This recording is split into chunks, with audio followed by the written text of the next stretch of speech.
Hey, everybody. Jason Walker, Keeping It Simple podcast. Welcome back.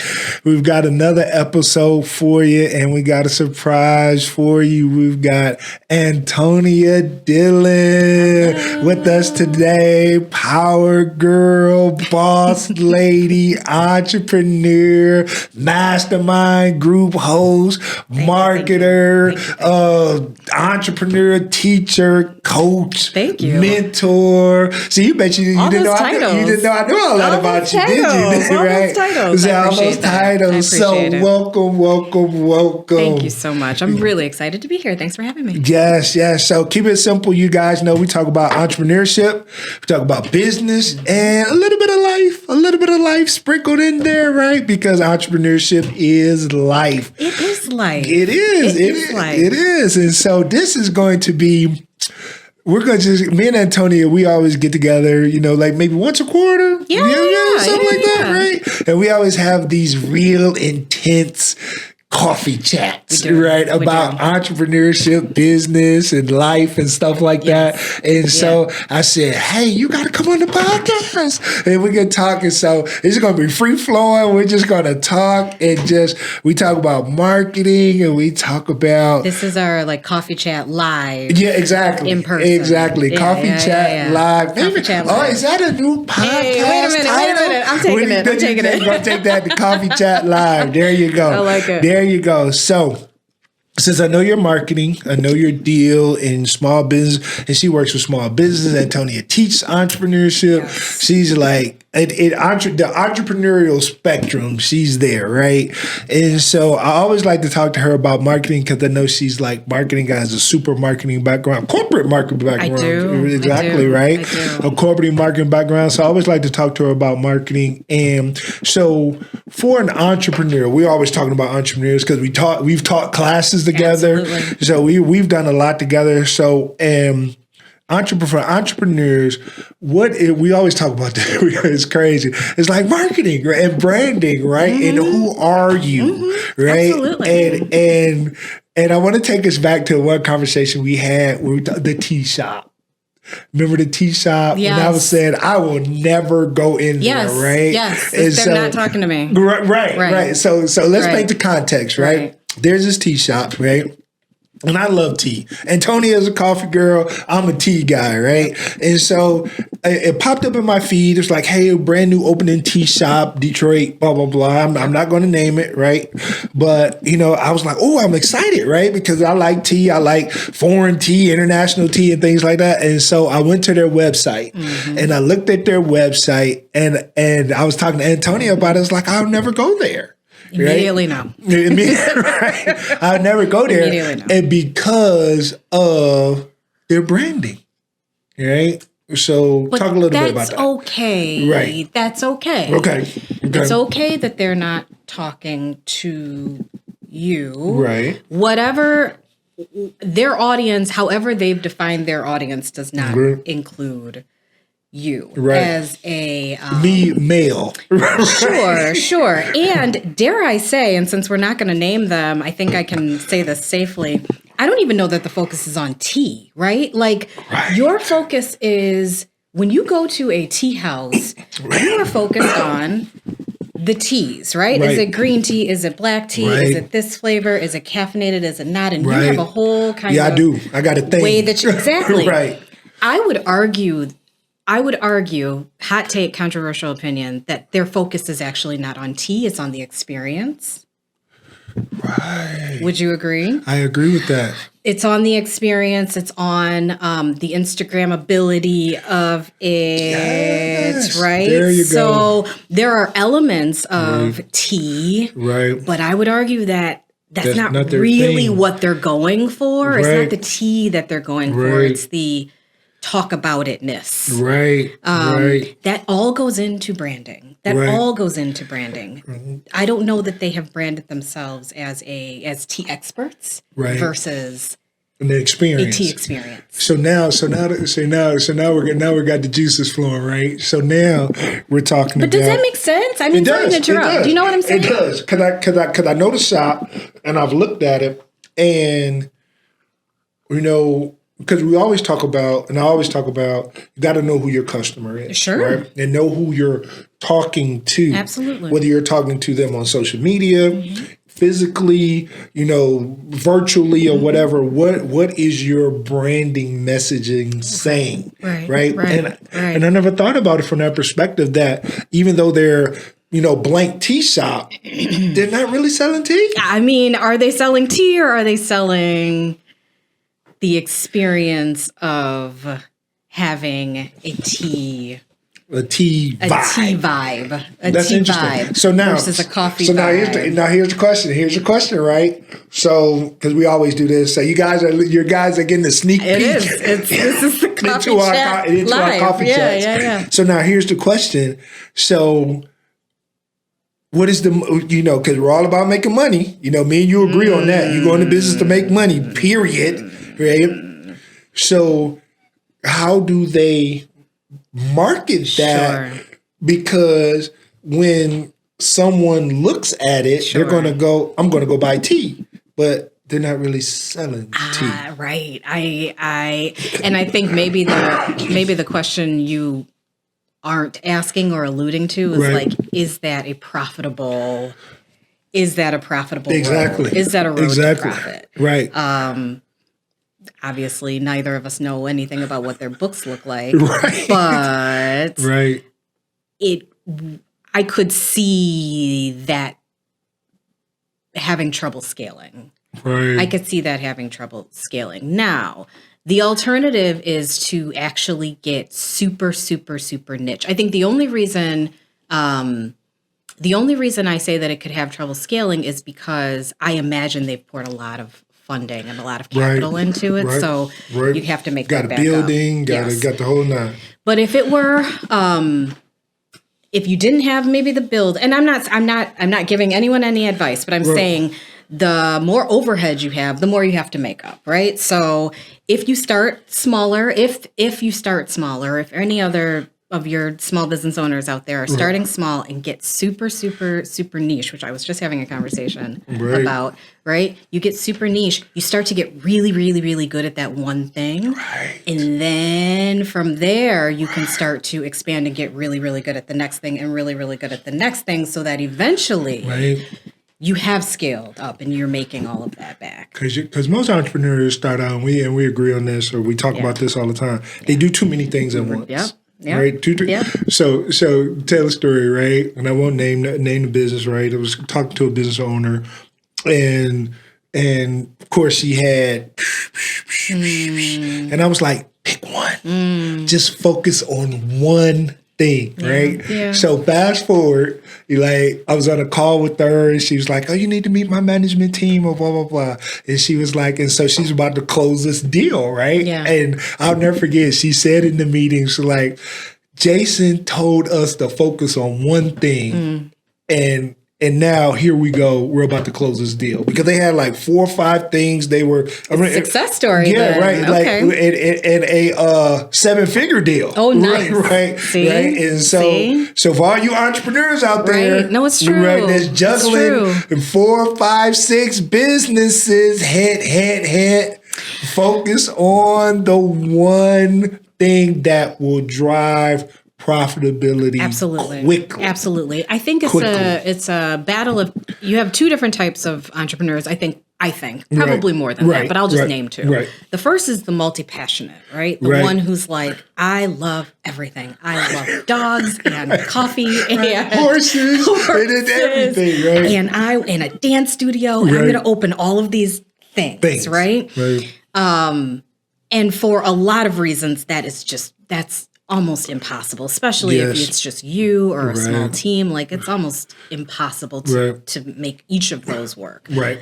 The second is the business owner who maybe has done that in a past life. Maybe they were an accountant in a past life for a firm and have decided, nope, I'm going to open my own firm. Right. And then decide, not only am I going to be like the expert master accountant, but I'm going to do everything. Right. I'm going to do bookkeeping. Correct. I'm going to do taxes. Correct. I'm going to do this. Question for you, right? So you made a statement. You said, what separates good entrepreneurs from great entrepreneurs? Because we were talking about the imposter syndrome and all that jazz, right? So your opinion, right? What separates good entrepreneurs or great entrepreneurs, or we'll just take a little broader, bad entrepreneurs to great entrepreneurs. What do you think? Anything? Because everybody has an opinion, right? Everybody, right. That's a tough one. That's a tough one because there's so many. Because there's personality, there's work ethic, there's skill, there's your product or service meet the marketplace. Is there a demand? Yeah. Are you on top of your financials? There's so much. So, well, tell you what. Let's narrow it down. That's right. That's a loaded question. So let's narrow it down. Though, so from a personality standpoint, right? Because one of the things that me and you always talk about, we always talk about how you got to get some sleep. Yeah, you got to take time for yourself. You got to take a day off. Sure, right? You got to because if you're not 100%, your business is not going to be 100%. Sure. So from a I don't know. However you want to hit it. Yeah. It doesn't necessarily be personality. Just pick one. My hot take. Hot take is right. Get ready. Right. You have to celebrate your wins. Yes. Got to celebrate your wins. Yes. I think for those of us, and again, I say us because I'm an entrepreneur. Exactly. Those of us who go, and can't acknowledge, can't stop, even if it's for a moment. I mean, and I'm getting some of this from inspiration of what you just said, like taking a minute, taking a break, taking a breather. But if you can't stop and turn around and look back and appreciate how far you've come, it will never feel like a satisfying journey. That's true. You will always be, and that's okay to be reaching for the next and striving for the next. Right. But in that, you gotta take a look back and go, look how far I've come. Right. A year ago, I wanted to be here, and I'm here. Right. And next year, I want to be wherever, right? But that's my hot take. I don't know that necessarily separates good from great entrepreneurs, but I think it helps make the journey one that doesn't feel like work and it feels like purpose. Right. And that's a good point, right? And that's one of the things I don't do enough of, right? A lot of us don't, because people go, Jason, man, look what all you've done, and I'm like, I haven't done anything, right? It's so easy to downplay, your accomplishments, your wins, and I think that goes back to the imposter syndrome, right? Because you're going back to. I'm not good enough. I'm not worthy. I don't have enough experience. Nobody's going to want the whole fear thing. Nobody's going to want my product. Nobody's going to want my service, so forth and so on. Yeah. And so if you look back and again, not necessarily look back and dwell there, but you're there and you're celebrating. Sure. Hey, I just signed this contract, or I just landed this new customer, or I just, we were trying to get our books cleaned up. We got our books cleaned up, and now we're moving. That was actually, I'm a part of another group, and one of the things the guy, one of the leaders of the group, he's very good at it. He's very good at saying, like, we set out to do this. Yep. We've done this. Yep. And I'm listening, and I'm like, let's acknowledge that. And I'm like, right? And it's like, and then it's almost like we've accomplished our goal. Sure. Right? And I'm like, we accomplished that. And here I'm like, okay, we got to do this. We got to do this, do this. And he's like, no. We said by this time this year, we were going to be this or do this. And we did it. Sure. And actually, we did it before the due date. Correct. Right? So celebrate. So entrepreneurs, take that as a thing. Business owners, take that as a thing. Yeah, we know we're trying to go and get more customers, get more clients, get more revenue, and things like that. But I think the lesson here is we gotta take time and celebrate the victories. One of the things that I started doing, and I don't think this is a brand new idea, but it's something that I started just this year, is putting my goals on a bingo board. Bingo board. Have I told you this yet? No, you haven't. Okay. I put my goals on a bingo board. Okay. A bingo card. And for every bingo, I give myself something, right? Nice. So if I landed a new client, right, Nice. that's an X. And Right. every time I get my own bingo, whether it's whatever it Right, is, like this line or that line. Right. Four corners, whatever. Sure, All our four bingo corners, players out there, right? right? Whatever it is, I treat myself to something. Nice. I treat myself to, I don't know, I like massages. I Right. treat So there you myself to go. a massage. That's Or a spa whatever day, that, right? whatever that looks like Right. for any Right. of you out there. Celebrate your But accomplishments. celebrating your wins is so important. It's so important. It helps to make the journey gratifying, I think. That's why I love our coffee chats. We go from business Right? to psychology To life, to though, life. right? That's life. Exactly. Yeah, Exactly. yeah. Because you need to celebrate your wins in every area of life. Absolutely. That's huge. That's huge. Tough out here. Have you been out here? Have you been out here? Right. In this world? Very tough It's out tough here. out here. Right. We have to love ourselves as best we can. Especially as an entrepreneur,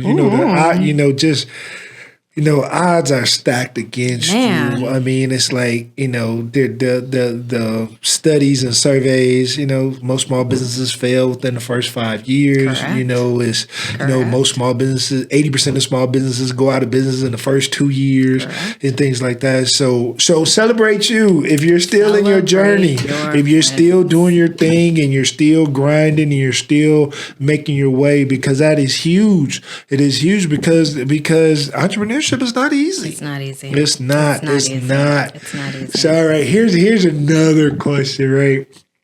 Here's another question, right? So let's take it back, to marketing and branding, because we talked about the tea shop and stuff like that. Yes. So what advice or what pointers, just quick pointers, what quick pointers you would give someone who's like, and you know me, I always use the baker example, right? Because people can wrap their mind around that, right? That's true. Right? People can wrap their mind around that, yeah. right? Because most bakers, when they go into business, I want to bake. Sure. Well, I don't want to market. I don't want to do the numbers. Sure. I don't want to do, I don't want to do all the other stuff. I just want to bake. I believe my cakes are good and my pies are good and people are going to want them. Yeah. Right. So for the baker or anybody, it doesn't necessarily have to be a baker, what would you say is some pointers for an entrepreneur, business owner to say, I need to get your message out, right? Yeah. And we know, me and you know, the answer is not, I'm just going to post on social media, right? Gosh. Oh gosh.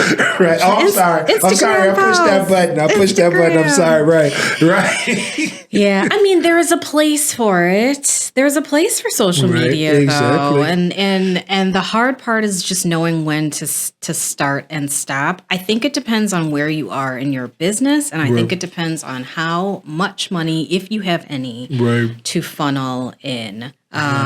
Because there are a million different strategies. Some might be social media focused. Some might be search focused. Some might be focused on what I call, and if anybody is familiar with the top of the funnel, right? The marketing funnel, right? Do you just want to get your name out there, or are you actually trying to drive people into your revenue, stores, into your pipeline? And there is a pipeline for that, right? Like it doesn't just happen. Customers don't wake up one day and go, "Oh my gosh!" There. Exactly. Right. Like I'm thinking about your business. Right. Like that doesn't happen. So pointers, pieces of advice. Just quick. Just quick. Talk to somebody who knows what they're doing. And I'm not That's Coach Dillon, folks. That is Coach Dillon right there. Talk to somebody who knows what they're doing, because what the alternative is you end up wasting a lot of time and a lot of money and a lot of energy in things that don't work. And you look up and you realize you've blown a budget of whatever the amount was. You've got no sales, no conversions, and you can't figure out what went wrong. Exactly. So talk to somebody who knows what they are doing. There are certainly low cost marketing efforts out there. But I will also say that your revenue goals need to be tied to your marketing budget. And so what I mean by that is... Say that again. Say that again. Say it again. Your revenue goals need to be tied to your marketing budget. So I have had clients, would never name them, who say, I want to make $1 million next year, Right. and I want to put no money into marketing, or I want to go, and it's like, Okay, I need to take my headphones off and run out the room and shout, right? And scream at the sky, right? those are really, really, really tough conversations Right. to have with my clients. Very sobering. It's sobering. It's hard for me Right. to be the bearer of bad news, and it's very sobering for them to hear. And the initial impression sometimes is like, I don't know, like you don't know what you're talking about. I don't know what I'm talking about. It's like, well, I mean, you can try, but it is very difficult to make $1 million in a year do no and have marketing. no No marketing. That's yeah. So here's the deal for our entrepreneurs. Because me and you both teach, right? So we're kind of teachers at heart too. Is that if you look at your financials and you understand your financials, if you look at your financials, you're going to find out that a large portion, if you don't have employees, a large portion or majority of your budget should be marketing. Yeah. And sales and marketing to grow the business. To start, yeah. And even if you look at corporate America, we use corporate America, right? Because everybody's familiar with corporate America. With corporations, when they have financial situations, what is the first budget they cut? First thing to go is always marketing. Marketing. You're like, which is crazy. Which is like, okay, this is how we're selling crazy. stuff. Correct. This is how we're getting crazy. people through the door. Yes. And so as an entrepreneur, business owner, small business owner, you really got to take a look at your financials and understand that marketing. Again, if you don't have any employees, because if you got employees, your biggest line item is going to be employees. But if you don't have any employees, you're a solopreneur, or you got some contractors or whatever, you should figure out what you need to spend, which is to Antonia's point. If you say, I want to make $1 million, next year or whatever, how much do you need to spend to get that? Get your message out to get your message out, to drive $1 million worth of revenue to your business. And I think we don't talk about that, right? Yeah. And I'm going to say, and I always say this, so I don't have no problem saying it. I'm sorry.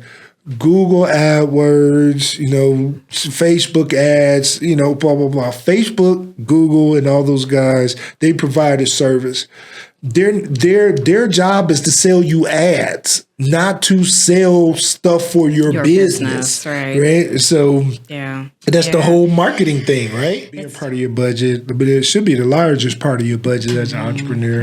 Right? One last topic, and then we'll get out of here. Coach Dillion, that's my new name for you. I love it, Coach. Right, Coach Dillion. That's right, Coach Dillion. So for a established business owner, right, because I know we talk a lot about entrepreneurs and idea stage entrepreneurs, but for the established business owner that's trying to grow their business or grow revenue, increase revenue, whatever. What just real, as you say, hot take, just a real hot take on some of the things they should consider. Yeah, from a marketing perspective, specifically. Yep.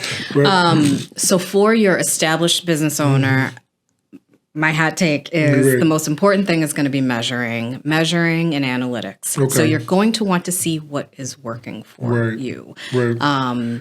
There are a variety of kind of ROI metrics and measurements I won't bore your audience with, but essentially you want to understand if you are getting or how you are getting the most clients and customers as possible for as little as possible, right? Like as inexpensively as possible. You kind of want to weigh those things out and put those together. So if you are running some sort of campaign on social media and it has a search element to it and maybe there's a email marketing component to it, right? You want to sit back and really, whether it's once a month or every 6 weeks or every other month, how often, sit back and figure out what's driving, who's driving, what, where. Google Analytics is going to be key.